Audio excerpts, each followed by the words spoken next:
Pertama-tama saya akan mengucapkan salam sejahtera untuk kita semua.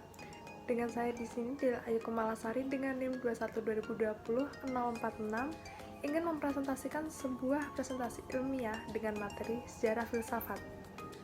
Filsafat muncul di Yunani semenjak abad ke-7 Masehi. Filsafat muncul ketika orang mulai memikirkan dan berdiskusi akan keadaan alam, dunia, dan lingkungan di sekitar mereka dan tidak menggantung diri kepada agama lagi untuk mencari jawaban atas pertanyaan mereka. Fenomena ini menimbulkan suatu perubahan dalam proses berpikir dari mempercayai mitos-mitos yang berkembang di tengah masyarakat menjadi pemikiran yang lebih masuk akal atau logis. Filsafat abad pertengahan disebut dengan filsafat skolastik. Skolastik sendiri diambil dari kata skol yang berarti sekolah. Pada masa ini biasanya disebut dengan masa kegelapan, karena pada masa itu gereja membelenggu kehidupan masyarakat. Masyarakat tidak lagi diberi kebebasan untuk berpikir mengembangkan potensinya. Semua hasil pemikiran manusia selalu diawasi oleh gereja. Kalau ada pemikiran yang menyimpang dari gereja, maka akan mendapat hukuman yang berat. Runtuhnya masa skolastik ditandai dengan pemikiran William Ockham. Dengan tulisan-tulisannya menyerang kekuasaan gereja dan teologi Kristen, William Ockham merasa membela agama dengan mencerahkan ilmu dari teologi. Tuhan harus diterima atas dasar keimanan, bukan dengan pembuktian, karena kepercayaan teologis tidak dapat mendemonstrasikan. Masa modern menjadi identitas di dalam filsafat modern. Pada masa ini, rasionalisme semakin kuat. Tidak gampang untuk menentukan mulai dari kapan abad pertengahan berhenti. Namun, dapat dikatakan bahwa abad pertengahan itu berakhir pada abad ke-15 dan 16, atau pada akhir masa Renaissance.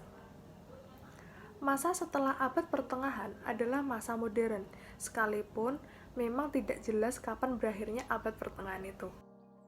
Kemudian ada masa abad dewasa ini, dibagi menjadi 4, yaitu yang pertama, Neo-Kantianisme, yaitu mengembangkan kembali unsur-unsur idealis, metafisis, dan dialektis. Kemudian yang kedua, ada Fenomenologi, yaitu sebuah disiplin ilmu yang meletakkan perhatiannya pada studi atas fenomena akuisisi, pengalaman, dan kesadaran. Kemudian yang ketiga, ada eksistensialisme.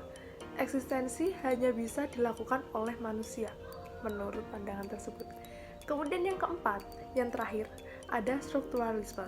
Manusia sebagai unsur yang berfungsi dalam macam-macam struktur sebagai unsur bawah sadar, struktur politik, sosial, dan ekonomi. Kemudian apa sih manfaat belajar filsafat? Belajar filsafat pada umumnya menjadikan manusia lebih bijaksana. Bijaksana artinya memahami pemikiran yang ada dari sisi mana pemikiran itu disimpulkan. Memahami dan menerima sesuatu yang ada dari sisi mana keadaan itu ada. Plato merasakan bahwa berpikir dan memikir sesuatu itu sebagai suatu nikmat yang luar biasa, sehingga filsafat diberi predikat sebagai keinginan yang maha berharga. Sekian presentasi ilmiah dari saya. Bila ada salah kata atau pengucapan, mohon maaf. Terima kasih.